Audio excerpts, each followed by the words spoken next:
Everybody, welcome to Everest Coaching Institute. Today we will discuss class 12th economics. Chapter name is जो हम series शुरू कर रहे हैं that is short run equilibrium output. तो चलो शुरू करते हैं. So first of all we should know what we will discuss in this chapter. What will be we will be able to know after doing this chapter. क्या हम इस chapter में learn करेंगे. What we will learn in this chapter you should know. So first of all आता है हमारा concept आता है शॉर्ट रन का कि शॉर्ट रन का कॉन्सेप्ट क्या होता है. देन कम्स हम इसमें डिस्कस करेंगे concept of GDP gross domestic product या हम इक्विलिब्रियम आउटपुट डिस्कस करेंगे. Then determination of equilibrium output GDP जिसको हम बोलते हैं उसकी दो अप्रोचेस हैं AS/AD approach and SI approach. ये दोनों हम डिटेल में डिस्कस करेंगे. Then comes shift in equilibrium. अगर इक्विलिब्रियम में शिफ्ट आता है जैसे आपने +1 में हमने शिफ्ट किया हुआ शिफ्ट एंड रोटेशन तो वो अब हम इसमें नहीं करना है कि अगर जब आपके इक्विलिब्रियम में शिफ्ट आता है तो वो किस कारण आता है. जो हम एडिशनल इन्वेस्टमेंट करते हैं इन्वेस्टमेंट अगर हम और करेंगे या कम करेंगे तो उससे हमारी शिफ्ट होगी इक्विलिब्रियम में. तो वो कैसे होगा उसका क्या इम्पैक्ट होगा. And lastly we will discuss कि what is investment multiplier and what is its mechanism. ठीक है. So we will discuss all these things in detail in this chapter. So let us start now. In this chapter is the concept of short run. कि short run का concept क्या है. अब आप लोग economics के स्टूडेंट्स हैं आपको पता है शॉर्ट रन होता है और लॉन्ग रन होता है. तो शॉर्ट रन इसमें क्या है इक्विलिब्रियम में किस टाइप से हमारा इसमें इसका रोल है. तो इक्विलिब्रियम को डिटर्मिन जब करना तो शॉर्ट रन एक वो बहुत थोड़ा टाइम होता है and it is a time period in which technology plays no role in the determination of output of economy. आपको पता है ना कि एक तो टेक्नोलॉजी और एक जो हमारी एम्प्लॉयमेंट है इन दोनों चीज़ों से हमारी आउटपुट के ऊपर फ़र्क पड़ता है. सो शॉर्ट रन के कॉन्सेप्ट के बीच में टेक्नोलॉजी का कोई रोल नहीं. तो दूसरी कौन सी चीज़ रहेगी जिसके कारण हमारा आउटपुट कम या ज़्यादा होगी. That is your employment. So in short run इतना ऐसा टाइम होता है जिसके बीच में आप अपनी टेक्नोलॉजी को चेंज नहीं कर सकते. लाइक फ्रॉम लेबर इंटेंसिव को आप कैपिटल इंटेंसिव में कन्वर्ट नहीं कर सकते चेंज नहीं कर सकते. जो आप टेक्नोलॉजी का मोड जो आप फॉलो कर रहे हो आप वही फॉलो करोगे और उसमें कोई चेंज नहीं आएगी. So technology has no role और you can say technology remains constant. ठीक है. सो इसका मतलब क्या कहता है कि जब when the technology has no role to play so there is 1-to-1 relationship between output and employment. तो रह ही गई ना दूसरी चीज़ कौन सी रहेगी एम्प्लॉयमेंट रहेगी. आपकी टेक्नोलॉजी कोई रोल नहीं प्ले करी तो आउटपुट का फ़र्क किसके ऊपर डिपेंड होगी. It depends upon the employment. अगर आपकी एम्प्लॉयमेंट ज़्यादा होगी तो आपकी आउटपुट ज़्यादा होगी. अगर आपकी एम्प्लॉयमेंट कम होगी तो आपकी जो है आउटपुट भी कम होगी. इसीलिए आप कह सकते हो अगर आपकी एम्प्लॉयमेंट को अगर आप पहले जितनी थी उसे अगर आप डबल कर देते हो देन द आउटपुट जो है आपकी वो भी आपकी डबल हो जाएगी. क्यों. क्योंकि डायरेक्ट रिलेशनशिप है between output and the employment. और अगर आपकी एम्प्लॉयमेंट आपकी 3/4 कर दी जाती है तो आपकी इन द सेम वे आपकी आउटपुट भी 3/4 हो जाएगी पहले से. ठीक है. तो पॉजिटिव रिलेशनशिप है आउटपुट और एम्प्लॉयमेंट के बीच में. सो अब एक बार इसके बीच में एक चीज़ बहुत इंपॉर्टेंट है जो आपको ध्यान रखनी पड़ेगी कि अगर मान लो it is a situation when there is full employment पूरी एम्प्लॉयमेंट है इन दैट केस आप आउटपुट को बढ़ा नहीं सकते हो आप कम कर सकते हो. ठीक है ना. आउटपुट आपकी इंक्रीज नहीं हो सकती क्योंकि आपका एम्प्लॉयमेंट लेवल ही फुल है. आप अगर एम्प्लॉयमेंट लेवल कम कर दोगे एम्प्लॉयमेंट अगर आप कम कर दोगे तो आपके आउटपुट लेवल जो है आपका डिक्रीज हो सकता है कम हो सकता है पर वो बढ़ नहीं सकता. So this is the concept of short run. Short run का ये कॉन्सेप्ट है जो आपको इस चैप्टर में आपको पहले पता होना चाहिए. ठीक है बेटा. आगे चलते हैं। Concept of equilibrium output, GDP. जो ये कॉन्सेप्ट आपका इक्विलिब्रियम आउटपुट या आपका जीडीपी का, ये बेसिकली जो है मैं आपको पहले ही बता देती हूँ, इसमें हमने दो अप्रोचेस पढ़नी है। एक आप A S is equal to A D approach करोगे और एक आप S is equal to I approach करोगे। ठीक है, A S stands for aggregate supply and A D stand for aggregate demand and S stands for supply savings and I stands for investment. ये हम पहले चैप्टर्स में discuss कर चुके हैं डिटेल में। ठीक है, तो अब ये हमने जो इक्विलिब्रियम आउटपुट का जो वो हमने कॉन्सेप्ट समझना है, वो हमने इन्हीं दोनों चीज़ों को लेके करेंगे।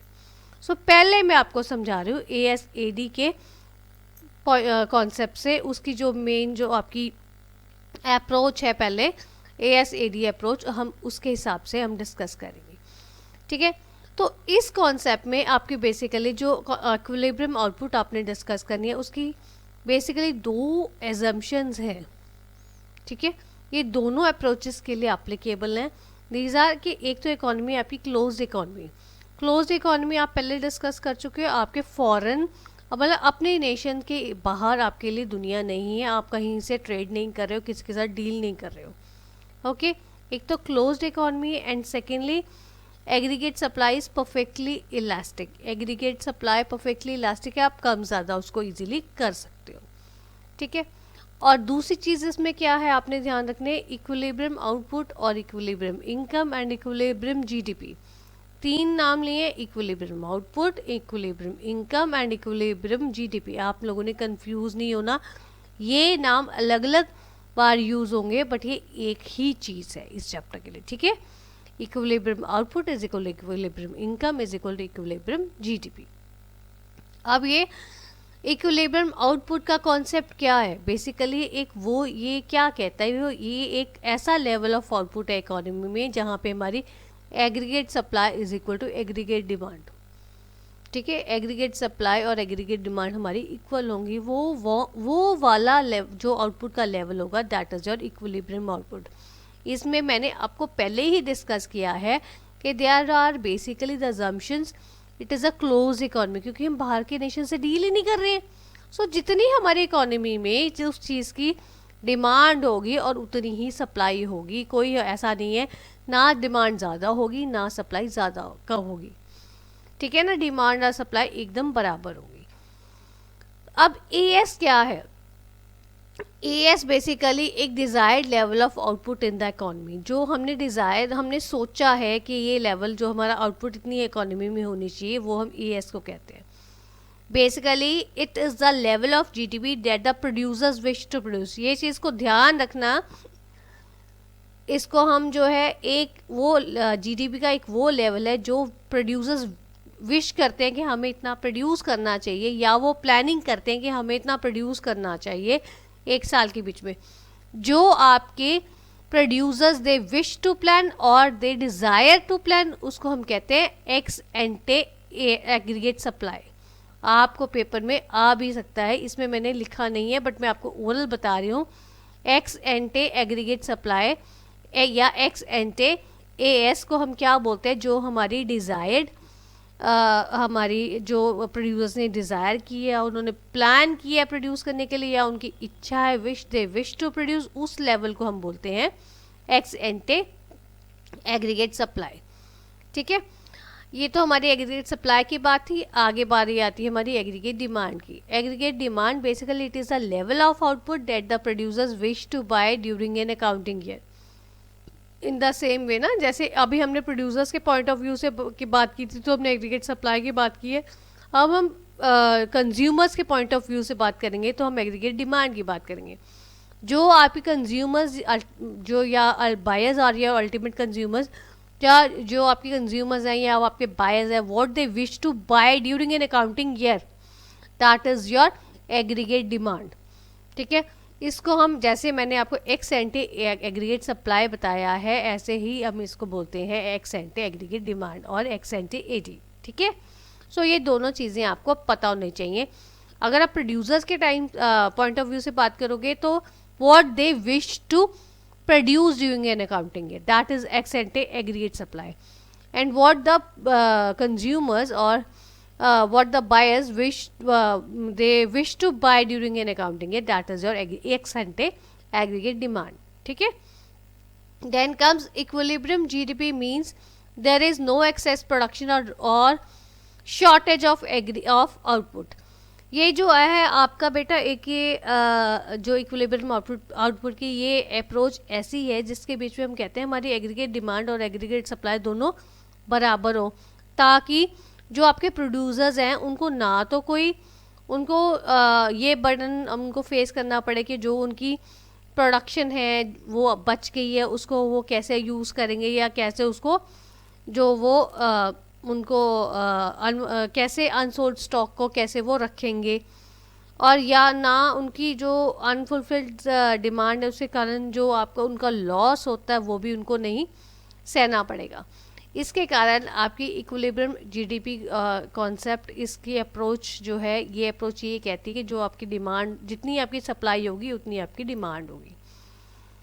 इसमें आपने एक बात ध्यान रखनी है, जब हम कहते हैं income is equal to aggregate supply, Y stands for income ना, income stand for aggregate supply, तो हम ऐसे भी कह सकते हैं income stand for income is equal to aggregate demand. क्यों?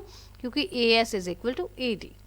ठीक है, ये सिर्फ मैंने आपको इसका ओवरव्यू बताया, ये हम डिटेल में यही आपके जो अप्रोचेज है वो हम आगे इस चैप्टर में डिस्कस करेंगे. राइट. सो अब हम इसके डिस्कस करेंगे. जैसे मैंने आपको पहले ही बात की है, कॉन्सेप्ट ऑफ इक्विलिब्रियम आउटपुट जो है आपका दो अप्रोचेज आती है, A S is equal to A D and S is equal to I. तो अब हम बात करेंगे S is equal to I की. ठीक है, सो ऑल्टरनेटिव अप्रोच कौन सी है? S is equal to I. S is equal to I mean savings is equal to investment. अब इस चीज़ में आपने एक बात ध्यान रखनी है, पहले ही आपकी बात हो चुकी है क्लोज्ड इकोनॉमी है और ए एस इज जो आपकी परफेक्टली इलास्टिक है.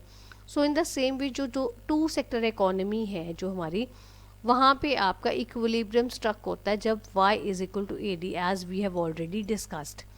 ठीक है, so y is equal to A D, income is equal to aggregate supply, और दूसरा है कि income is equal to consumption plus savings. हम ये ऑलरेडी डिस्कस कर चुके हैं पिछले चैप्टर्स में. सो इसका मतलब एग्रीगेट डिमांड जो है आपकी वो जो है कंजम्पशन और इन्वेस्टमेंट के इक्वल की है. ये हमने अभी जो लास्ट चैप्टर हमने डिस्कस किया हमने उसमें पूरा का पूरा चैप्टर हमने फिनिश किया जो हमने उसमें हमने डिस्कस किया. ठीक है, सो इसका मतलब जब आप इन दोनों इक्वेशंस को इक्वेट करते हो, आप y is equal to C plus S है और y is equal to A D है, और ए डी जो है आपका सी प्लस आई है. अगर आप वैल्यूज पुट करोगे ए डी की जगह C plus I mean C plus S is equal to C plus I. इसको जब आप पूरा इक्वेट करते हो, ये वैल्यूज़ को जो है आपकी ये वाली ए डी की वैल्यू आप y की जगह इसमें डालते हो और जब आप इनको इक्वेट करते हो तो आपका आंसर आ जाएगा इक्विलिब्रियम का कैसे स्ट्रक कहाँ पे स्ट्रक होगा, जब हमारे आपकी S is equal to I है और savings is equal to investment है. ठीक है, पूरा डिटेल में हम लोग ये चैप्टर को ये इन चीज़ों को इस चैप्टर में आगे डिस्कस करेंगे.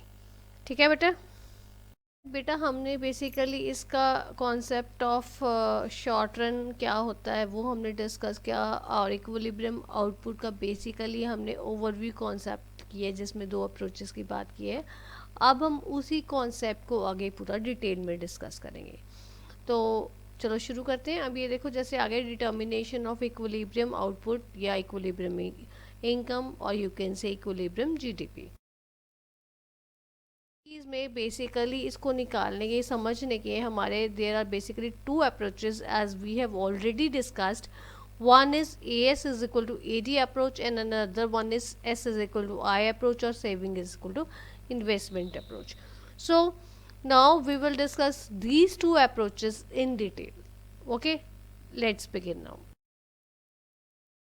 पहली हमारी बात आती है A S is equal to A D approach की जो हमारी इक्विलिब्रियम जीडीपी की है, और वो इक्विलिब्रियम जीडीपी के साथ कैसे हमारी करते हैं, कैसे हम निकालते हैं उस इक्विलिब्रियम लेवल को A S and A D approach से. तो चलो शुरू करते हैं. हम लोगों ने ये डिस्कस कर लिया कि एग्रीगेट सप्लाई और एग्रीगेट डिमांड हमारी क्या होती है. एग्रीगेट सप्लाई या x ante aggregate supply basically वो क्या कहती है, वो बेसिकली होती है जो हमारे producers what they plan to produce in an economy during an accounting year. इस चीज़ को ध्यान रखना है, एक अकाउंटिंग ईयर में वो क्या प्लान करते हैं, क्या उनकी विश है वो या उनकी डिज़ायर है आउटपुट को प्रोड्यूस करने की, उसको हम बोलते हैं एक्स एंटे एग्रीगेट सप्लाई या एग्रीगेट सप्लाई, राइट।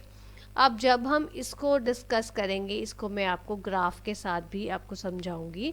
तो एग्रीगेट सप्लाई बेसिकली उसमें 45 डिग्री का एंगल बनेगा। जब हम ग्राफ बनाएंगे वो एक ओरिजिन से बनता है, वो 45 डिग्री का एंगल हमें क्या शो करता है, बेसिकली वो एग्रीगेट सप्लाई हमारे को शो करता है। ठीक है, इसमें वो हमारा इस 45 डिग्री पे वो क्यों आता है, वो इसलिए आता है ताकि हमारे को एग्रीगेट सप्लाई और जीडीपी के बीच में दोनों बराबर चल रही हैं, आइडेंटिकल हैं, एक जैसी हैं, ये बताने के लिए, राइट। नाउ इस चीज़ में आपने ये जब हम ये चैप्टर डिस्कस कर रहे हैं, ये क्लोज्ड इकोनॉमी है जिसके बीच में टेक्नोलॉजी का कोई रोल नहीं है, हमने पहले डिस्कस किया है, तो सिर्फ एम्प्लॉयमेंट ही इसमें आउटपुट के ऊपर इफेक्ट करती है। तो ये चीज़ भी आपने ध्यान रखनी है, एग्रीगेट सप्लाई जो है वो प्राइस के साथ बिल्कुल रिलेटेड नहीं है। वो क्यों रिलेटेड नहीं है, क्योंकि हम ये एज्यूम करके चलते हैं कि इस इकोनॉमी में price remains constant, price has no role to play in it, price का कोई अप डाउन नहीं होनी, जो हमारी सप्लाई है कम ज़्यादा होती है डिमांड के हिसाब से, तो उसका प्राइस के बीच में कुछ इफेक्ट नहीं होना, कोई वो चीज़ का फ़र्क नहीं पड़ना, वो अपने आप आपकी जो एक्सेस कैपेसिटी है या लो कैपेसिटी है वो अपने आप को वो शिफ्ट कर लेती है, ढाल लेती है अपने आप को अकॉर्डिंग टू द सिचुएशन कि हमारी डिमांड कम हो रही है या हमारी सप्लाई कम हो रही है, ठीक है।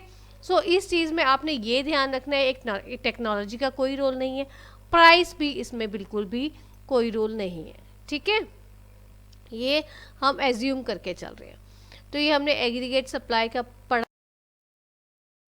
आपसे बात की थी कि मैं आपको ये एक डायग्राम से समझाऊंगी। अब ये देखो, ये हमारा एक डायग्राम एग्रीगेट सप्लाई फंक्शन का हमने बनाया है, जिसके बीच में ऑन एक्स एक्सिस इनकम और जीडीपी इज शोन। मैंने आपको पहले बताया इनकम जीडीपी या आउटपुट एक ही चीज़ है इसमें, और ये जो हमारी वाई एक्सिस पे हम एग्रीगेट सप्लाई, और you can say it is the A S. ये 45 डिग्री का angle as I have already discussed with you, वो लाइन ऑफ ओरिजिन से शुरू होता है कि बेसिकली ये आपको एग्रीगेट सप्लाई या आपको इनकम जो है वो आपको शो करता है, ये बता रहे हैं कि दोनों आइडेंटिकल चल रही हैं इसमें। अब इसमें आइडेंटिकल में आपको क्या बात बताना चाहती हूँ मैं, ये देखो यहाँ पे मैंने डायग्राम में वाई एक्सेस पे मीन्स एग्रीगेट सप्लाई अगर 40 है तो आपकी इनकम भी आपकी 40 होगी। ये क्या शो कर रहा है बेसिकली, या मैं आपको पहले डिस्कस कर लेते हैं, ये 60 है तो ये भी 60 है, ऐसे ही अगर कम मान लो यहाँ पे 20 तो ये भी 20 होगा, अगर 80 है तो ये भी 80 होगा, मीन्स जितना वाई पे हो वाई एक्सेस पे होगा उतना ही हमारे एक्स एक्सेस पे होगा। ये क्या शो करना चाहता है कि ये आइडेंटिकल हैं, इनकम और आपकी एग्रीगेट सप्लाई में कोई फ़र्क नहीं है, जितनी आपकी एग्रीगेट सप्लाई होगी वो उतनी ही इनकम आपकी होगी। बेसिकली वही घूम फिर के सर्कल चलेगा कि जितनी हम सप्लाई कर रहे हैं वो सारा का सारा कंज्यूमर्स आपके कंज्यूम कर लेंगे डिमांड करके, और उससे उतनी ही हमारी इनकम जनरेट होगी, ठीक है। इसमें आपको ये चीज़ समझाया गया है एग्रीगेट सप्लाई फंक्शन में। तो आगे हमारी एग्रीगेट डिमांड की, दूसरा इसमें जो दूसरी कंपोनेंट है सप्लाई के साथ वो डिमांड है ना, तो वो डिमांड क्या कहता है, aggregate demand as we have already discussed with you कि aggregate demand it is the planned और desired expenditure in the economy, जिसको हम एक्स एंटे एग्रीगेट डिमांड भी बोलते हैं, कि जो हमारे जो कंज्यूमर्स हैं और ये जो हमारे बायर्स हैं दे विश टू बाय, कि उन्होंने कितना कॉमोडिटी यूनिट्स उन्होंने खरीदनी है, और ये विश टू स्पेंड और उनका कितना एक्सपेंडिचर होगा, वो सब हमारा एग्रीगेट डिमांड में आता है। सो एग्रीगेट डिमांड बेसिकली इसके हमारे 2 कंपोनेंट्स हैं, desired consumption expenditure and desired investment expenditure. ये आपने ध्यान रखना है। एग्रीगेट सप्लाई का हमारे कोई कंपोनेंट नहीं है, बट एग्रीगेट डिमांड के हमारे 2 कंपोनेंट्स आते हैं, desired consumption expenditure and desired investment expenditure, और यू कैन से सी और आई, ठीक है। तो अब हम इनको डिस्कस करें। हमारी आती है कंजम्पशन फंक्शन की, ठीक है, डिजायर्ड कंजम्पशन फंक्शन की। ये देखो, इसको मैं आपको डायग्राम के साथ ही समझा दूँ। डायग्राम में जैसे एक्स और वाई एक्सेस पे, तो वो ये वाई एक्सेस पे सिर्फ हमारी कंजम्पशन एक्सपेंडिचर आ जाता है, एक्स एक्सेस पे हमारी इनकम या जीडीपी आती है। तो ये हमारा 45 डिग्री का एंगल बन रहा है। हमारा 45 degree angle is basically line of reference है। वो क्या शो करता है? आइडेंटिकल शो करता है कि एक्सपेंडिचर और इनकम हमारी बराबर है। जितना हम खर्चा करेंगे कंज्यूमर्स या बायर्स जितना खर्चा करेंगे उतने आपकी प्रोड्यूसर्स की इनकम होगी, ठीक है। सो इसमें हमारा ओ के ए आ रहा है, ये पॉइंट आ रहा है के ओ के is a minimum level of consumption. ये हमारी मिनिमम लेवल ऑफ कंजम्पशन है। आपको एक चीज़ ध्यान रखनी है, हमारी इनकम इकोनॉमी में किसी की हो या ना हो, but even though consumption, minimum consumption आपकी होगी होगी, because you have to undergo minimum expenditure for the survival. आपको सर्वाइवल के लिए कुछ एक्सपेंडिचर आपको करना ही पड़ेगा। That is the minimum consumption expenditure, that is okay. Okay is a minimum level of consumption even when income is zero. Income zero भी होगी तब भी आप करोगे, क्योंकि आपके पास पैसा नहीं है, तब भी आपको बेसिक नेसेसिटीज़ लाइफ की आपको करने के लिए, अपने सर्वाइवल के लिए आपको अंडरगो करनी पड़ेगी। Even you have to borrow और you have to beg in some at somebody's place, ठीक है ना। सो ये आपका मिनिमम एक्सपेंडिचर है, या आप सेविंग्स को अपनी को निकाल के उसको यूज़ कर रहे हो। सो जैसे जैसे हमारी देखो इनकम बढ़ेगी, जब हमारी इनकम बढ़ेगी तो हमारी कंजम्पशन भी बढ़ेगी। पहले क्या होगा, मिनिमम कंजम्पशन आपकी जब आपकी पूरी हो रही है, अगर आपकी इकोनॉमी में इनकम बढ़ रही है तो ऑब्वियसली आपकी डिमांड भी अकॉर्डिंगली बढ़ेगी, आपकी कंजम्पशन भी बढ़ेगी। सो कंजम्पशन और इनकम आपकी, जब आपकी इनकम राइज होगी कंजम्पशन भी आपकी राइज होगी। तो ऐसे ये देखो, यहाँ तक इस पॉइंट पे, एल पॉइंट पे कंजम्पशन हमारी जो है वो वाई के इक्वल है। उस टाइम पे कंजम्पशन ज़्यादा है और इनकम हमारी कम है। फिर हमारी जब इनकम बढ़नी शुरू होगी तो कंजम्पशन भी हमारी बढ़नी शुरू होगी, ठीक है। At point L, y is equal to c, as I have already discussed with you. At this point there is no savings, क्योंकि हमारी कंजम्पशन और इनकम हमारी बराबर है, तो सेविंग्स कहाँ से होगी? सेविंग्स तो हमारी तभी होंगी ना जब हमारी इनकम जो है कंजम्पशन से ज़्यादा होगी, और जब हमारी इनकम कंजम्पशन से कम होगी तब हमारी सेविंग्स नेगेटिव होंगी, राइट। सो ये ऐसे ही इस डायग्राम में आपसे यही डिस्कस किया गया है कि बिफोर पॉइंट एल पॉइंट से पहले, prior to it, C is greater than Y. Consumption, आपकी कंजम्पशन देखो ब्लू लाइन ऊपर है और आपकी इनकम की लाइन कम है, तो it means there is a negative savings. और beyond it your income goes up and your consumption is less. So when your income is more than your consumption then you have positive savings, ठीक है। So ये basically आपको दिखा रहा है कि सी जो है आपका एक स्ट्रेट लाइन है। सी फंक्शन जो है आपका स्ट्रेट लाइन है, जो इम्प्लाई कर रहा है कि ये एक लीनियर फंक्शन है, ठीक है बेटा। तो ये हमेशा जो आपका कंजम्पशन फंक्शन है उसमें एक मिनिमम लेवल होगा ही होगा जहाँ से हमारी कंजम्पशन, क्योंकि हमें थोड़ी सी कंजम्पशन तो मिनिमम हमारी होती even when the income is zero. So पहले हमारी नेगेटिव सेविंग्स होती है जब तक हमारी कंजम्पशन ज़्यादा है और हमारी इनकम कम है। जब हमारी इनकम ज़्यादा हो जाती है और कंजम्पशन कम होती है, उस केस में हमारी पॉजिटिव सेविंग्स आनी शुरू हो जाती है, ठीक है बेटा। तो आगे चलते हैं। अब हम इन्वेस्टमेंट फंक्शन की, अभी हमने कंजम्पशन फंक्शन की बात की है, अब हम बात करेंगे इन्वेस्टमेंट फंक्शन की। ये भी देखो डायग्राम से समझाया जा रहा है आपको। ये डिज़ायर्ड इन्वेस्टमेंट एक्सपेंडिचर का ये डायग्राम है, जिसमें आपका investment expenditure on Y axis है। पहले हमारा ये कंजम्पशन एक्सपेंडिचर था यहाँ पे, अब हमारा इन्वेस्टमेंट एक्सपेंडिचर आ गया। और एक्सेस पे जैसे हमारा पहले था इनकम या जीडीपी है, ठीक है। इसमें एक चीज़ आपने ध्यान रखनी है इन्वेस्टमेंट फंक्शन में, कि आपकी इनकम जितनी मर्जी हो, इन्वेस्टमेंट एक्सपेंडिचर का इनकम के साथ कुछ लेना देना नहीं है। इन्वेस्टमेंट एक्सपेंडिचर को हम ट्रीट करते हैं, हम ये एज्यूम करते हैं कि it is an autonomous. Autonomous means it is free और you can say it is independent. ठीक है. तो ये जो इन्वेस्टमेंट एक्सपेंडिचर है इसको हम ये एज्यूम करके चलेंगे कि ये इंडिपेंडेंट है, ये इन्वेस्टमेंट है, इसका इनकम के साथ कुछ लेना देना नहीं है. इसीलिए देखो ये जो आपका इन्वेस्टमेंट फंक्शन की ये जो लाइन है वो स्ट्रेट लाइन है. इनकम को इसके साथ कुछ लेना देना नहीं, इनकम हमारी जो मर्जी हो, हमारी इन्वेस्टमेंट इतनी ही हो रही है. ठीक है. सो ये ऑटोनमस है, इस चीज़ को आपने ध्यान रखना है. फंक्शन और इन्वेस्टमेंट फंक्शन अगर हम उनको कंबाइन कर देते हैं, इकट्ठा कर देते हैं, तो हमारा एग्रीगेट डिमांड फंक्शन बनता है. वो कैसे बनता है वो देखते हैं. अब ये देखो इस केस में क्या है, अगर आप ध्यान दो जो मैंने आपको पहले अभी दो डायग्राम समझाए हैं कंजम्पशन फंक्शन का और इन्वेस्टमेंट फंक्शन का, मैंने उनको ही कंबाइन कर दिया है उन दोनों डायग्राम्स को. ये हमारी देखो इन्वेस्टमेंट फंक्शन की थी हमारी लाइन, ये इंडिपेंडेंट है, और ये हमारी कंजम्पशन की ऐसे हमारी लाइन चल रही थी जो आपकी पहले ब्लू लाइन से शो की थी. मैंने अब आपको यहाँ पे कुछ समझाने के लिए इसको मैंने चेंज कर दिया है. तो ये देखो ये इन्वेस्टमेंट फंक्शन है, ये आपका कंजम्पशन फंक्शन है. अब हम कंबाइन कर रहे हैं तो मीन्स हर लेवल की कंजम्पशन के ऊपर इतनी ऑटोनॉमस जितनी भी है, लेट इट बी 20 यूनिट, 20 पे आ रही है अब आपकी ऑटोनॉमस, तो हर उसमें 20 कंजम्पशन में 20 ऐड होते रहेंगे इस लाइन में. तो आपकी वो देखो कांस्टेंट सेम ऊपर गई है वैसे. तो ये आपकी कंजम्पशन प्लस इन्वेस्टमेंट एक्सपेंडिचर आ जाएगा.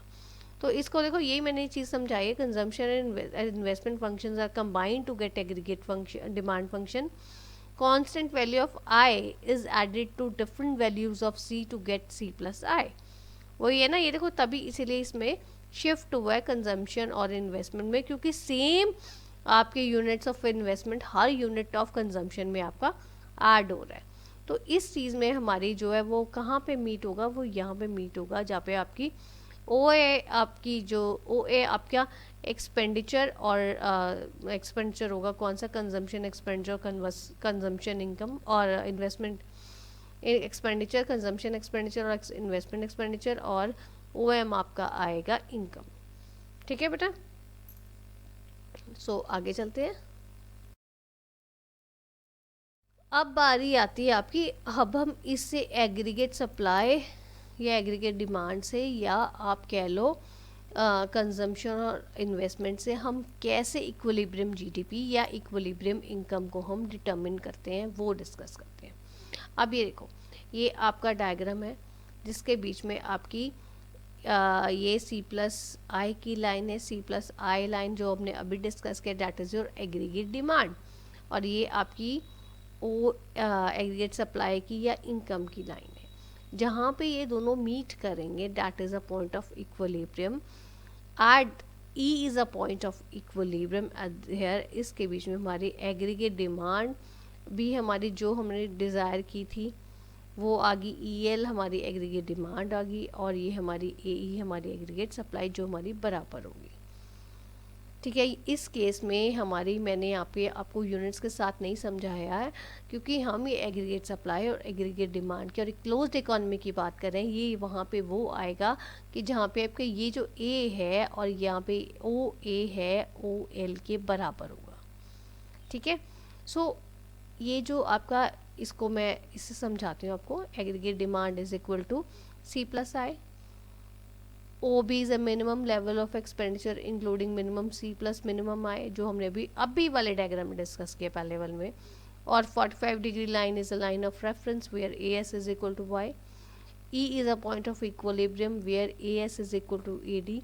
यहाँ पे क्योंकि दोनों ए एस और ए डी बराबर आ रहे हैं ना, तो ये जो ई एल है और आपका जो ई एल आपका डिज़ायर्ड ए डी है और ये आपका डिज़ायर्ड एग्रीगेट सप्लाई भी है. मीन्स ई ये जो आपका O L is equal to O A you can say. जितने अगर यहाँ पे आपके मान लो 200 यूनिट्स हैं तो यहाँ पे भी आपके 200 यूनिट्स ही होंगे, क्योंकि जितना आपका प्रोड्यूस हो रहा है उतना उतना आपका सेल हो रहा है, उसकी ही आपकी सप्लाई हो रही है. कोई अनवांटेड स्टॉक नहीं है, कुछ भी नहीं रहेगा, ना कोई अनफुलफिल्ड डिमांड है. तो इस केस में ये जो इक्विलिब्रियम पॉइंट है ये यही पॉइंट कहता है आपको जहाँ पे आपका this O A is equal to O L, और you can say aggregate demand is equal to aggregate supply in units में। अगर हम बात करें जितने भी यूनिट्स होंगे, let the units number of units भी 200, तो 200 units of demand is equal to 200 units of supply. ठीक है बेटा। सो ये आपका ये फर्स्ट आपका जो है अप्रोच इक्विलिब्रियम जीडीपी की A S is equal to A D approach, वो ये कहती है आपकी। ठीक है। अब बात आती है हमारी, अगर मान लो इन केस एग्रीगेट सप्लाई आपकी एग्रीगेट डिमांड से ज़्यादा हो जाती है। अब आपने सप्लाई मीन्स आपने प्रोडक्शन आपकी ज़्यादा हो गया, डिमांड उसकी उतनी नहीं है। उस केस में क्या होगा? Supply of goods and services in the economy is more than the demand of goods and services in the economy, so some of the goods will remain unsold. Obviously अगर आपकी सप्लाई ज़्यादा है demand कम है तो goods आपकी जो है कुछ अनसोल्ड रह जाएंगी। इस केस में प्राइस के ऊपर कुछ चेंज नहीं होगा, कोई इफेक्ट इसमें इंटरफेयर नहीं करेगी price, yes we have already discussed. So in this case what the producers will do, they would plan to cut down their production, क्योंकि वो करेंगे अपनी प्रोडक्शन को ही कम करेंगे, सो डैट वो डिमांड और सप्लाई बराबर हो जाए, उनके पास कोई अनसोल्ड स्टॉक ना रहे, ए एस जो है आपकी ए डी के बराबर हो जाए।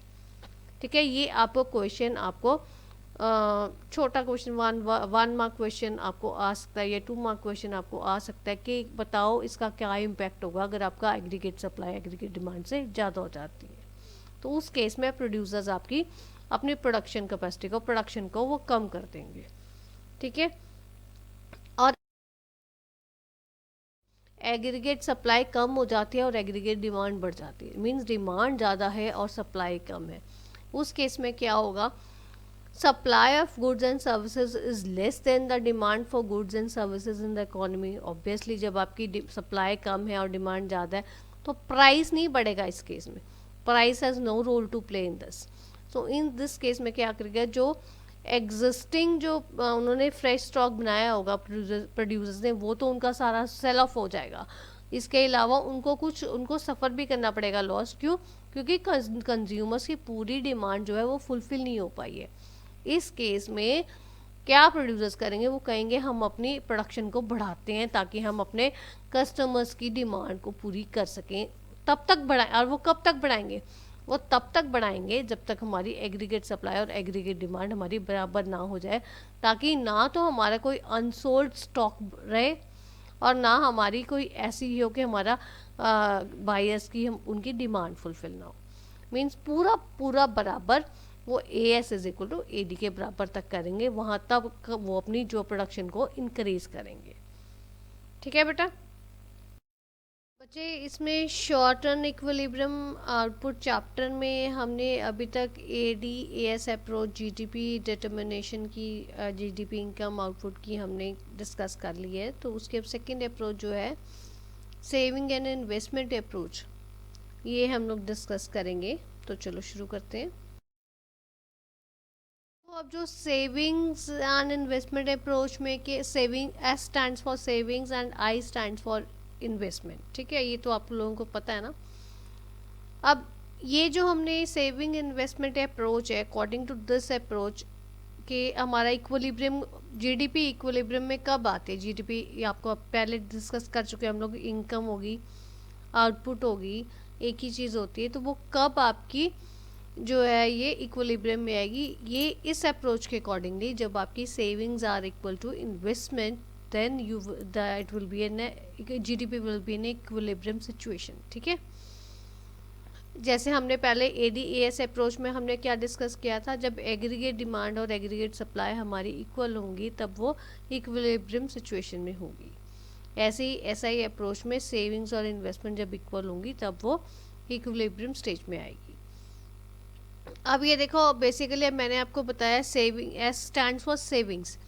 सेविंग्स जो हम सेव करते हैं, जो इकोनॉमी में हम सेव करेंगे अपने लिए, जो हम एक्सपेंडिचर में नहीं खर्चा करेंगे, जो हम अपना जो मनी है वो जो आपकी इनकम है वो आप कंजम्पशन एक्सपेंडिचर में यूज़ नहीं करोगे। ठीक है। और जो इन्वेस्टमेंट होती है वो जो फर्दर प्रोडक्शन के लिए जो हम अपनी इनकम को इन्वेस्ट करेंगे, दैट कम्स इन इन्वेस्टमेंट। अब ये अगर आप इसको दूसरी लैंग्वेज में देखो, आपने पहले रिकॉल करो, आपको मैंने सर्कुलर फ्लो ऑफ इनकम आपको मैंने करवाया हुआ है, circular flow of goods and services, सारा आपको मैंने मैक्रो इकोनॉमिक्स का चैप्टर में शुरू में करवाया था। तो उसमें हमने सेविंग्स एंड इंजेक्शंस हमने किया था। जब हम सर्कुलर फ्लो ऑफ इनकम की बात करते हैं, जब हम वो डिस्कस करते हैं, तो बेसिकली सेविंग्स क्या है? The money which we are not going to spend to buy goods and services, ठीक है ना, एग्रीगेट डिमांड के लिए, जो कंजम्पशन के लिए, कंजम्पशन एक्सपेंडिचर में हम नहीं यूज़ करें। So that is why savings are considered as withdrawals according to the circular flow of income, right. Circular flow के हिसाब से सेविंग्स को हम विड्रॉल्स कहते हैं, क्योंकि वो जो हम है पैसा है हम आगे अपनी प्रोडक्शन प्रोसेस के लिए नहीं यूज़ कर रहे। एंड इन द सेम वे आप अगर दूसरी साइड जाओ इन्वेस्टमेंट्स की, इन्वेस्टमेंट बेसिकली हम क्या कर रहे हैं, हम अपनी प्रोडक्शन को इंक्रीज़ करने के लिए, हम अपनी प्रोडक्शन कैपेसिटी को बढ़ाने के लिए हम अपनी इनकम को इन्वेस्ट कर रहे हैं। So that income is being invested to increase the production capacity, to increase the production. That is why investment is considered as an injection according to the circular flow, ठीक है। ये अगर आपको question आ जाता है कि सेविंग्स को हम क्या कहते हैं, तो आपको पता होना चाहिए savings are termed as withdrawals and investment are considered as injections, ठीक है बेटे। तो अब जब हमने ये डिस्कस किया अभी बेटा आपके साथ मैंने कि सेविंग्स को हम विड्रॉल्स कहते हैं और जो हमारी इंजेक्शंस को हम लोग इन्वेस्टमेंट को हम लोग इंजेक्शंस कहते हैं। तो इसका मतलब क्या है, जब सेविंग्स इन्वेस्टमेंट्स के इक्वल होगी तब इक्विलिब्रियम जीडीपी आएगी। सो एक और हम इससे हम लोग इसमें से एक कंक्लूजन निकाल सकते हैं कि अगर सेविंग्स इन्वेस्टमेंट के बराबर है तो इसका मतलब तब इक्विलिब्रियम सिचुएशन होगी। तो we can say that when withdrawals are equal to injections then it is a equilibrium situation is achieved, GDP is achieved, ठीक है ना। तो ये आपकी अप्रोच क्या कहते हैं, सेविंग इन्वेस्टमेंट अप्रोच। जब आपकी सेविंग्स इन्वेस्टमेंट के बराबर होगी, या दूसरी टर्म्स में आप कह लो आपकी विड्रॉल्स जो है इंजेक्शन से इक्वल होंगी, तब आपकी इक्विलिब्रियम कंडीशन आएगी, ठीक है बेटा। आई होप आपको समझ आ गया होगा इतना। तो चलो आगे चलते हैं। अब हम इसकी अभी जो मैंने आपको इक्विलिब्रियम जीडीपी की बात की है, मैंने बताया है। अब इसको हम ग्राफिकली एक्सप्लेन करती हूँ मैं आपको, जैसे मैंने आपको पहले ADAS अप्रोच आपको डिस्कस की थी। इन द सेम वे मैं आपके साथ अब आपकी ये अप्रोच जो है हमारी सेविंग इन्वेस्टमेंट अप्रोच है, अब वो डिस्कस करूँगी। अभी देखो इसमें मैंने इसके साथ ही आपको मैंने ग्राफ बना के दिखाया है। ये आपका जो ग्राफ है ये देखो, ये नीचे भी जाएगा, ठीक है, नीचे भी जाएगा, जो आपको वाई डैश एक्सेस भी दिखाएगा, मीन्स नेगेटिव चीज़ें भी आपको दिखाएगा। एक्स एक्सेस पे जैसे हम हमेशा लिखते हैं इनकम या हमारी जीडीपी आती है, और वाई एक्सेस पे हम सेविंग और इन्वेस्टमेंट की बात कर रहे हैं, तो सेविंग्स एंड इन्वेस्टमेंट्स आएंगी, right. So now okay is this I line you can say this is an autonomous investment। ये हम वही कंसिडर करेंगे जो हमने पहले डिस्कस कर चुके हैं कि ये autonomous investment है, which is not affected by the income, whatever income the economy is having, it is the investment is not affected by that income of the economy, ठीक है। सो इनकम आपकी जितनी मर्जी है, आपकी इन्वेस्टमेंट जो है उसके ऊपर कोई इफेक्ट नहीं कर रहा है। इन्वेस्टमेंट आपकी constant, this is an constant investment, ठीक है। सो ये अभी हम कहेंगे तो ये okay is the constant investment और independent to the level of income. ये जैसे मैंने आपको भी बताया, हम पहले भी डिस्कस कर चुके हैं। अब ये जितनी ऊपर ओके है इन्वेस्टमेंट हो रही है, यही आपकी नेगेटिव सेविंग्स होंगी जो ओके डैश आपको दिखा रही है, इज इक्वल टू मिनिमम सी आप डिस्कस कर चुके हैं ना हम लोग की मिनिमम कंजम्पशन तो तब भी होगी जब आपकी इनकम इकोनॉमी में ज़ीरो होगी। ये मिनिमम कंजम्पशन है जो आपकी होनी है अगर बेशक आपकी इनकम आपकी ज़ीरो हो, सो इट मीन्स ये इसमें मैंने आपको कंजम्पशन का अलग नहीं दिखाया, आप सिंप्लिसिटी के लिए आपको समझ आ जाए इजीलिए। वो जो कंजम्पशन हमारा मिनिमम कंजम्पशन है वो हमने नेगेटिव सेविंग्स के टर्म में इसको नीचे शो कर दिया, ठीक है। अब ये देखो, N is a point of equilibrium where S savings is equal to investment. ये आपकी सेविंग्स की लाइन है और ये आपकी इन्वेस्टमेंट की लाइन है, कहाँ मीट कर रही है, एन पे। So N is the point of equilibrium. इस पॉइंट पे आपकी सेविंग्स इन्वेस्टमेंट्स के बराबर आती है। So O M is the equilibrium level of income. अगर आपको इस ग्राफ में कोई पूछता है कि इक्विलिब्रियम लेवल ऑफ इनकम कितना है, तो आपने क्या बोलना है, that is your O M. O M is the equilibrium level of income. Now N is a point of equilibrium. N एक ऐसा पॉइंट है इक्विलिब्रियम का जहाँ पे आपकी सेविंग्स इन्वेस्टमेंट के बराबर है, या हम दूसरी टर्म्स में जैसे मैंने आपके साथ पहले डिस्कस किया है कि विड्रॉल्स आपके इंजेक्शंस के बराबर है। S term, S denotes withdrawals and I denotes injections, ठीक है। तो जहाँ पे आपकी सेविंग्स इन्वेस्टमेंट के बराबर है या आपकी विड्रॉल्स इंजेक्शंस के बराबर है, उस पॉइंट पे that is the equilibrium point of income, ठीक है बच्चे, आगे चलें। सो अब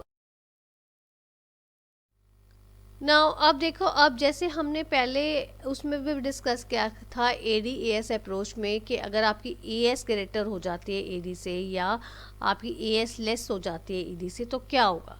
इन द सेम वे अगर आपकी सेविंग्स बढ़ जाती है इन्वेस्टमेंट से या सेविंग्स कम हो जाती है इन्वेस्टमेंट से, उस केस में क्या होगा, अब वो डिस्कस करते हैं। Now when savings are more than investment, means savings ज़्यादा हो रही है इन्वेस्टमेंट से, इसका मतलब क्या है कि विड्रॉल्स इकोनॉमी में ज़्यादा हो रही हैं। सेव कर रहे हैं ना हम, जो हम खर्चा नहीं कर रहे। When withdrawal, it is a situation when withdrawal of expenditure is greater than the injection of the expenditure into the circular flow of income, thus overall expenditure in the economy would remain lower।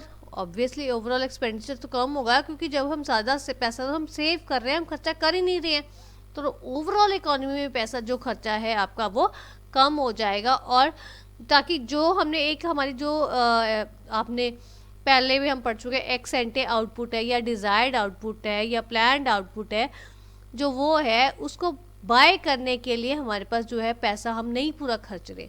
जब हम पैसा पूरा नहीं खर्च कर रहे हैं तो इसका मतलब क्या है, हम जितनी आउटपुट है पूरी की पूरी इकोनॉमी में वो यूज़ नहीं हो रही है। इससे क्या होगा, कुछ आपकी जो गुड्स है वो पड़ी रह जाएंगी, अनसोल्ड रहेंगी। क्यों, क्योंकि आप खर्चा कम कर रहे हो, you are not ready to buy, you are more saving the money. जब हम ज़्यादा सेव करेंगे और हम ज़्यादा नहीं खर्चा करेंगे तो हम गुड्स, हमारी कितनी जो आउटपुट है वो अनसोल्ड रह जाएगी। तो प्रोड्यूसर्स को क्या करना पड़ेगा, प्रोड्यूसर्स के पास बहुत सारा स्टॉक जो उनके पास पाइलअप हो जाएगा। अब जब पाइलअप हो जाएगा तो उनको फिर बियर करना पड़ेगा ना लॉस, जो उनका नया जो आपकी उनकी सेल जो है वो नहीं, जो आउटपुट है जो उनकी वो नहीं सेल हुई है। तो इस केस में प्रोड्यूसर्स क्या करेंगे कि अपने स्टॉक को, पुराने स्टॉक को पाइलअप नहीं करना है उन्होंने उसको क्लियर करना है। उसको क्लियर करने के लिए वो अगले साल वो क्या करेंगे कि वो कम आउटपुट प्लान करेंगे। क्यों, अगर कम आउटपुट प्लान करेंगे तो उससे क्या होगा कि उनके जो है स्टॉक उनको पाइलअप नहीं करना पड़ेगा, उनकी खर्चा कम होगा, बनाने का खर्चा कम होगा, इन्वेस्टमेंट कम होगी। ये इससे क्या होगा, जब आपकी प्रोडक्शन कम होगी तो आपकी आउटपुट कम होगी, आउटपुट कम होगी तो ओवरऑल इकोनॉमी में पैसा कम हो जाएगा। जब इकोनॉमी में कम इनकम आएगी which will lead to lesser savings, जब लोगों के पास कम पैसा होगा तो कम सेव करेंगे, और ये प्रोसेस चलता रहेगा चलता रहेगा चलता रहेगा जब तक आपकी सेविंग्स जो है इन्वेस्टमेंट के बराबर नहीं आ जाती। जब वो सिचुएशन आ जाएगी, जब सेविंग्स इन्वेस्टमेंट के ऊपर इक्वल आ जाएंगे, then it is a situation of equilibrium. और उस सिचुएशन में आपकी फिर जो जितना आपकी डिज़ायर्ड या प्लान्ड आपकी आउटपुट है, आपकी प्लान्ड आपकी आउटपुट है, वो उतनी आपकी सेल हो जाएगी। आपको कोई प्रोड्यूसर्स को कोई अपनी प्रोडक्शन में कट डाउन नहीं करना पड़ेगा। ठीक है, ये था केस आपका जब आपकी सेविंग्स जो है इन्वेस्टमेंट से ज़्यादा होती है। Now when savings are less than investment, जब सेविंग्स कम है और इन्वेस्टमेंट हमारी ज़्यादा है, ठीक है। सो इस केस में क्या होगा, it is a situation when withdrawal of expenditure is lesser than the injection of expenditure into the circular flow of income. Means हम पैसा जो है अपने पास सेविंग्स के लिए कम निकाल रहे हैं और ज़्यादा से ज़्यादा पैसा हम कहाँ खर्चा कर रहे हैं, इन्वेस्टमेंट के लिए। जब हम इन्वेस्टमेंट के लिए ज़्यादा खर्चा करेंगे तो क्या होगा, जो हमारी प्लान्ड आउटपुट है उससे ज़्यादा कैपेसिटी हम बढ़ा रहे हैं ना हम अपनी कैपेसिटी। जब हम कैपेसिटी बढ़ाएंगे तो उससे क्या होगा, हमारी एग्रीगेट डिमांड हमारी ज़्यादा होगी एग्रीगेट सप्लाई से। हम यही चाहते हैं ना कि एग्रीगेट डिमांड हमारी बढ़ जाए एग्रीगेट सप्लाई से। तो इस केस में to cope with this situation the producers will now plan higher output, क्योंकि आपकी डिमांड ज़्यादा है तो आपकी सप्लाई को भी बढ़ाने के लिए वो क्या करेंगे, ज़्यादा आउटपुट प्लान करेंगे। So this would mean higher income in the economy. जब आपकी ज़्यादा इकॉनमी में आउटपुट हो जाएगी तो ऑब्वियसली इनकम भी ज़्यादा होगी, इनकम ज़्यादा होगी तो सेविंग्स भी ज़्यादा होंगी, सेविंग्स ज़्यादा होंगी तो लोग इन्वेस्ट कम करेंगे और सेव ज़्यादा करेंगे। ये प्रोसेस कब तक चलता रहेगा, जब तक आपकी सेविंग्स जो है इन्वेस्टमेंट के इक्वल टू बराबर नहीं आती। जिस टाइम आपकी सेविंग्स इन्वेस्टमेंट के इक्वल आ गई, दोनों इक्वल हो गए हैं, तब आपकी इक्विलिब्रियम सिचुएशन आ जाएगी और then your desired output will be equal to your desired demand, ठीक है ना। जितनी हम आउटपुट करेंगे हमारी उतनी की ही हमारी डिमांड होगी। कोई आपको जो आपके प्रोड्यूसर्स हैं उनको पाइल अप नहीं करना पड़ेगा स्टॉक, ना उनको कोई ना उनको जो है कोई ऐसी सिचुएशन फेस करनी पड़ेगी जहाँ पे उनकी डिमांड उनकी ज़्यादा आ रही है और उनके पास उतना नहीं है कि वो उसको पूरे को मीट कर सके, उनकी डिमांड को पूरी कर सके, ठीक है बेटा। सो ये दोनों सिचुएशंस है, एक में जब आपकी सेविंग्स कम है, इन्वेस्टमेंट पहले हमने की थी सेविंग्स ज़्यादा है और इन्वेस्टमेंट कम है, और अब हमने की है सेविंग्स कम है और इन्वेस्टमेंट ज़्यादा है, ठीक है। इस चैप्टर में आपने दोनों अप्रोचेस इक्विलिब्रियम की डिस्कस हमने कर ली डिटेल में, ASAD approach and SI approach. तो अब हम बात करेंगे शिफ्ट इन इक्विलिब्रियम की, कि अगर मान लो एडिशनल इन्वेस्टमेंट आती है तो उसके कारण हमारे इक्विलिब्रियम में क्या चेंज आता है, क्या शिफ्ट आती है, वो हम डिस्कस करेंगे। एडिशनल इन्वेस्टमेंट आपको पता ही है, जो हम चेंज करते हैं, change in investment is denoted by the symbol delta I, okay. देखो ये मैंने आपको ये डायग्राम ये आपको इंक्रीज इन इन्वेस्टमेंट का इम्पैक्ट जो है इक्विलिब्रियम जीडीपी के ऊपर, ये आपको मैंने डायग्राम से एक्सप्लेन किया है। तो पहले मैं आपको ये डायग्राम एक्सप्लेन कर देती हूँ, बाद में आपको थ्योरेटिकल एक्सप्लेन करूँगी। अभी देखो जैसे इस डायग्राम में हमारा एक्स एक्सिस पे हमने शो किया है एज यूजुअल इनकम या जीडीपी, और वाई एक्सिस पे ASAD या aggregate supply and aggregate demand, ठीक है। सो 45 डिग्री का एंगल बन रहा है, that is it shows a linear relationship between the aggregate supply demand and the income, right. So this is a line which shows y is equal to AS। So अब आपको पता है aggregate demand is, what is aggregate demand, it is consumption plus investment as we have already discussed, right. तो ये जो आपकी C plus I is equal to AD, ये आपकी जो ग्रीन लाइन है, this shows your aggregate demand, original aggregate demand here where the point where your aggregate demand and your your income meets, that is a point of equilibrium which is denoted by the point A. So A is the original point of equilibrium which shows that OL is your equilibrium income, ठीक है। सो अब ये तो हमारी original बात होगी, पर अब जब एडिशनल इन्वेस्टमेंट आ रही है, जब एडिशनल इन्वेस्टमेंट आ रही है, हम मीन्स अगर हम और इन्वेस्टमेंट करेंगे, ये हमने बेटा पहले ही इस अप्रोचेस में हमने अज्यूम किया था कि एक क्लोज इकोनॉमी है, और दूसरा कि ये ऐसी इकोनॉमी है जिसके बीच में जितनी हमारी एग्रीगेट डिमांड है उतनी हमारी एग्रीगेट सप्लाई है, तभी इक्विलिब्रियम आएगी। मीन्स जितना हम बना रहे हैं, प्रोडक्शन हो रही है, सारी की सारी आपकी कंज्यूम हो रही है इकोनॉमी में। सो इसके अकॉर्डिंगली जब ये देखो, जब आपकी एडिशनल इन्वेस्टमेंट होगी, एडिशनल अगर हम इन्वेस्टमेंट ज़्यादा करेंगे, इन्वेस्टमेंट हम तभी ज़्यादा करेंगे अगर डिमांड ज़्यादा होगी। मीन्स हमने इन्वेस्टमेंट करने की तभी प्लान की ना अगर हमारी इकोनॉमी में डिमांड ज़्यादा हो रही है, तो हमें पता है हम जितना हम प्रोडक्शन करेंगे उतनी हमारी जो आउटकम है वो सारी कंज्यूम हो जाएगी। सो जब हम इन्वेस्टमेंट हम ज़्यादा करेंगे, एडिशनल इन्वेस्टमेंट होगी, ऑब्वियसली इन्वेस्टमेंट से आपकी डिमांड भी बढ़ेगी, डिमांड बढ़ेगी, डिमांड बढ़ने से आपकी इनकम भी बढ़ेगी इकोनॉमी में।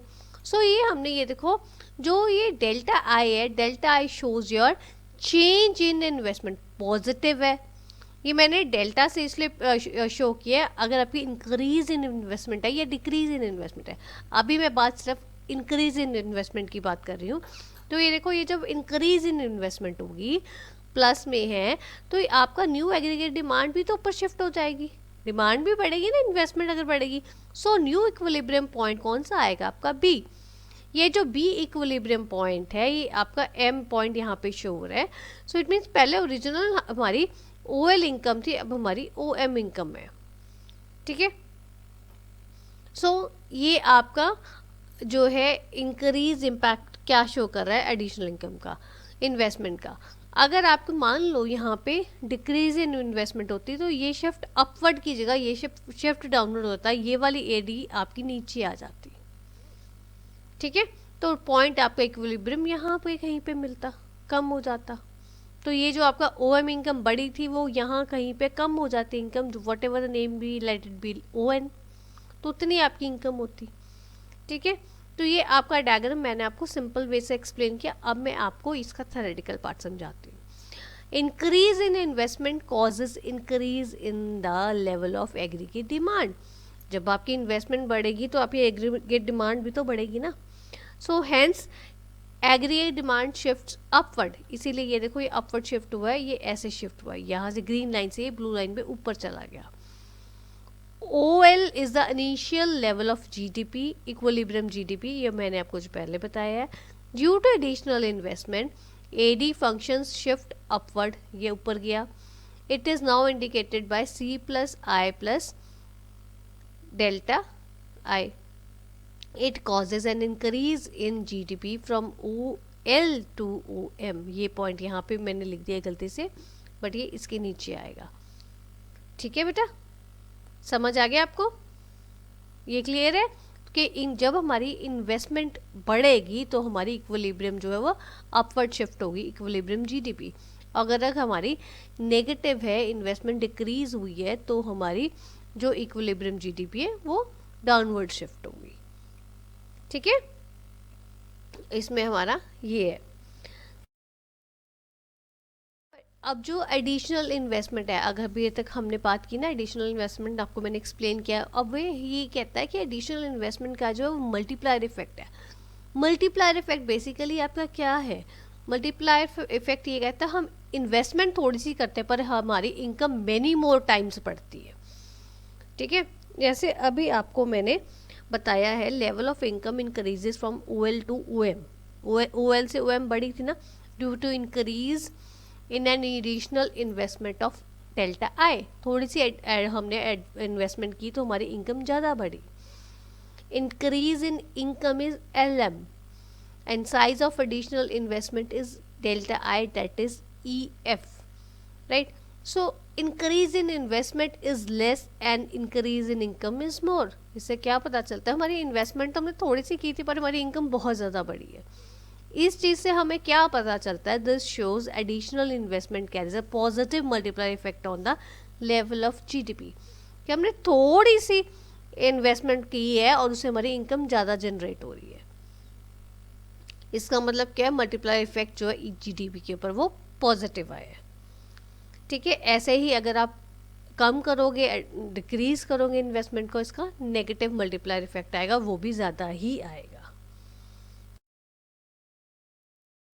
अब अभी मैंने आपको ये तो बता दिया मल्टीप्लायर इफेक्ट, पर ये अब आप पूछोगे कि मल्टीप्लायर इफेक्ट होता, मल्टीप्लायर होता क्या है? ये तो नया कॉन्सेप्ट आ गया, नई टर्म आ गई। What is multiplier and what is its mechanism, how it works.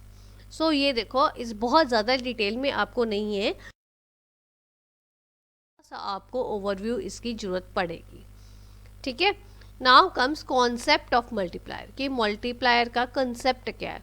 Additional investment causes additional output in the economy. अब मैंने आपको जैसे डायग्राम में एक्सप्लेन किया था, जब हम थोड़ी सी जो इन्वेस्टमेंट बढ़ा रहे हैं वो हम क्यों बढ़ा रहे हैं, क्योंकि हमारी इकोनॉमी में डिमांड ज़्यादा हो गई है। ठीक है ना, इकोनॉमी में डिमांड ज़्यादा हो गई है, उसको फुलफिल करने के लिए हम ज़्यादा थोड़ी सी एडिशनल इन्वेस्टमेंट कर रहे हैं। सो जो एडिशनल इन्वेस्टमेंट होगी उसके कारण आपकी एडिशनल आउटपुट भी होगी इकोनॉमी में। एडिशनल आउटपुट जो होगी उसके कारण क्या होगा, इंक्रीज इनकम होगी। इनकम आउटपुट ज़्यादा होगी तो इनकम तो अपने आप बढ़ेगी। इनकम बढ़ेगी जिसको आप शो करते हो डेल्टा वाई से, is many more times than the increase in investment, that is delta I. Income आपकी हमेशा बहुत ज़्यादा होती है as compare to the your investment. Investment हम थोड़ी करते हैं और इनकम हमारी ज़्यादा हो जाती है। The factor by which output और income increase is because of increase in investment is called investment multiplier और output multiplier. This is very important. अगर आपको डेफिनेशन या मीनिंग आ जाता है मल्टीप्लायर का तो आपने ये लिखना है। ठीक है, the factor by which output और income increases because of increase in investment. Investment के कारण जो हमारी इनकम बढ़ रही है उसको हम कहते हैं इन्वेस्टमेंट मल्टीप्लायर या आउटपुट मल्टीप्लायर। आगे इसका मैं आपको फॉर्मूला भी बताऊंगी और आपने वो फॉर्मूला भी कोट करना है। Multiplier is measured as a ratio between increase in output and increase in investment। ठीक है, ये मैंने यहाँ पे वैसे लिख ही दिया है। मल्टीप्लायर का क्या है फॉर्मूला, क्या होता है, multiply is equal to increase in income और output and increase in investment, that is delta Y upon delta I. ठीक है, देखो यहाँ पे कॉन्सेप्ट में मैंने पूरा इसमें आपको बता ही दिया है कि इन्वेस्टमेंट मल्टीप्लायर या आउटपुट क्या होता है, refers to the number of times by which the increase in output और income exceeds the increase in number of investment. वो क्या कहता है कि इन्वेस्टमेंट मल्टीप्लायर या आउटपुट क्या कहता है, वो एक हमेशा नंबर ऑफ टाइम्स में आपको बताया जाता है। वो शो करता है कि इन्वेस्टमेंट बढ़ने से कितनी ज़्यादा टाइम्स आपकी इनकम या आउटपुट आपकी एक्सीड हुई है। ठीक है, नंबर ऑफ टाइम्स में बताएगा कि आपकी थोड़ी सी इन्वेस्टमेंट करने से कितनी मैनी मोर टाइम्स, जो कितने टाइम्स आपकी इन्वेस्टमेंट इनकम जनरेट हुई है, बढ़ी है, ये is shown by the concept of multiplier. And multiplier is equal to delta Y upon delta I. Delta Y क्या है, change in investment, and delta I is change in income, sorry उल्टा बोल दिया मैंने, delta Y is change in income and delta I is change in investment. ठीक है, इसको आगे अब हम एक एग्जाम्पल से, इलस्ट्रेशन से सॉल्व करके देखते हैं। कई बार आपको एग्जाम में क्वेश्चन आ जाता है ये। वो कह रहे हैं कि अगर if investment increases by 20 crore and income increases by 80 crore, investment कितने से बढ़ रही है, 20 करोड़ से, और हमारी इनकम कितनी बढ़ रही है, 80 करोड़ से। It implies increase in income is 4 times the increase in investment, hence multiplier is 4। क्या, क्यों, डेल्टा वाई क्या आ रहा है आपका, delta Y is increase in income या change in income, that is 80, and delta I is increase in investment, that is 20। So 80 upon 20 multiply comes out to be 4। multiplier is denoted by K, capital K। ठीक है बेटा, ये जो आपको मैंने numerical कराया, इस टाइप के न्यूमेरिकल्स आप कर लेना, पेपर में कई बार आ जाते हैं। नाउ कम्स की relationship between multiplier and marginal propensity to consume. आपने पहले एमपीसी पढ़ा हुआ है, मल्टीप्लायर भी हमने पढ़ लिया। अब दोनों में रिलेशनशिप क्या है, there is direct relationship between multiplier and MPC. MPC और मल्टीप्लायर में बिल्कुल डायरेक्ट रिलेशनशिप है, ये आप ध्यान रखना। पॉजिटिव कह सकते हो आप, higher the value of MPC, जितनी ज़्यादा आपकी एमपीसी होगी उतना ज़्यादा आपका मल्टीप्लायर होगा, और जितनी कम आपकी एमपीसी होगी उतना ज़्यादा कम आपकी मल्टीप्लायर होगी। ठीक है, वो क्यों, क्योंकि k is equal to 1 upon 1 minus MPC, multiplier is equal to 1 upon 1 minus marginal propensity to consume. ठीक है बेटा, सो अभी आपको मैंने आपको बोला था इसका मैकेनिज्म मैं आपको बताऊंगी, प्रोसेस बताऊंगी, इसकी बहुत ज़्यादा डिटेलिंग आपको नहीं है, बहुत थोड़ा सा ही आपको पता होना चाहिए कि कैसे काम करता है। तो बेसिकली आप इसमें ये डायग्राम ड्रॉ कर सकते हो और थोड़ा सा इसका लिटरेचर पार्ट लिख सकते हो, मल्टीप्लायर क्या होता है, कैसे काम करता है। देखो कोई भी आप अगर आपकी इन्वेस्टमेंट में चेंज होगी तो ऑब्वियसली उससे आपकी इनकम में चेंज होगी, इनकम में चेंज होगी तो आपकी कंजम्पशन में भी चेंज होगी। इनकम आपकी बढ़ जाएगी या कम हो जाएगी तो आपकी कंजम्पशन लेवल भी, तो वैसे आप गुड्स ज़्यादा मांगोगे या कम मांगोगे, डिमांड करोगे, और उससे आपकी अकॉर्डिंगली चेंज इन इनकम होगी, पॉजिटिव और नेगेटिव। जैसे भी आपका पहले सिचुएशन चेंज इन इन्वेस्टमेंट अगर पॉजिटिव या नेगेटिव है उसको अकॉर्डिंगली आपका सारा चलेगा। So this is your multiply process. इसको ईजिली एक्सप्लेन करने के लिए ये डायग्राम ज़रूर ड्रॉ कर देना, ठीक है। नीचे इक्वेशन से भी मैंने बताया आपको और डायग्राम से भी ड्रॉ कर समझाया है। तो हम समझ लेते हैं आगे इसका literature part. Change in investment creates change in income. होता है ना, अगर पॉजिटिव इन्वेस्टमेंट है तब पॉजिटिव चेंज आएगी, अगर नेगेटिव चेंज है इन्वेस्टमेंट में तो नेगेटिव चेंज आएगी। विच चेंजेस कंजम्पशन, कंजम्पशन भी अकॉर्डिंगली चेंज होगी। Consumption expenditure of one person is an income of another person. ये आप ध्यान रखना, मैं अगर मान लो ए अगर बी से गुड्स परचेज कर रहा है, ए सेलर है, बी बायर है, बी का जो कंजम्पशन एक्सपेंडिचर होगा वो ए को देगा ना, वो पैसे, वो जो वो पैसे उसको दे रहा है वो बेसिकली एक बी जो ए से खरीद रहा है वो बी का जो एक्सपेंडिचर है ए का वो इनकम है। सो मल्टीप्लाई प्रोसेस क्या कहता है, हमारा मल्टीप्लाई प्रोसेस में हमारी जो एक्सपेंडिचर जो हम खर्चा कर रहे हैं बेसिकली उसको कन्वर्ट करते हैं इनकम में। So income is termed as an injection into the income generation process as we have already discussed कि एक्सपेंडिचर जो है या इन्वेस्टमेंट जो है वो बेसिकली हमारी इंजेक्शंस हैं, और जो सेविंग्स हैं उनको हम लीकेजेस कहते हैं या विड्रॉल्स कहते हैं, ठीक है। सो additional investment causes multiple increase in income. थोड़ी सी हम इन्वेस्टमेंट इंक्रीज करते हैं तो आपने देखा है कि इनकम कितनी ज़्यादा हमारी बढ़ जाती है। सो this is the forward action of the multiplier. And अगर हम एडिशनल इन्वेस्टमेंट करते हैं तो फॉरवर्ड एक्शन ऑफ मल्टीप्लायर आता है। जैसे मैंने आपको शुरू से इसमें जब से मल्टीप्लायर समझाया तब से मैं आपको बताती जा रही हूँ, अगर नेगेटिव में भी अगर कम एडिशनल इन्वेस्टमेंट की जगह अगर हम डिक्रीज कर रहे हैं इन्वेस्टमेंट, सो अब वही बात आ रही है, if there is decrease in investment causes multiple decrease in income, this is the backward action of the multiplier. So sometimes आपको एग्जाम में आ जाता है, पूछ लेते हैं कि फॉरवर्ड एक्शन मल्टीप्लायर का या बैकवर्ड एक्शन मल्टीप्लायर का क्या है, तो आपने यही बताना है फॉरवर्ड एक्शन में एडिशनल इन्वेस्टमेंट से जो आपकी मल्टीपल इंक्रीज होगी इनकम में उसको हम फॉरवर्ड एक्शन कहते हैं, और बैकवर्ड एक्शन जो है वो डिक्रीज इन इन्वेस्टमेंट के कारण जो हमारी मल्टीपल डिक्रीज होगी इनकम में उसको हम backward action of the multiplier कहते हैं, ठीक है बेटा।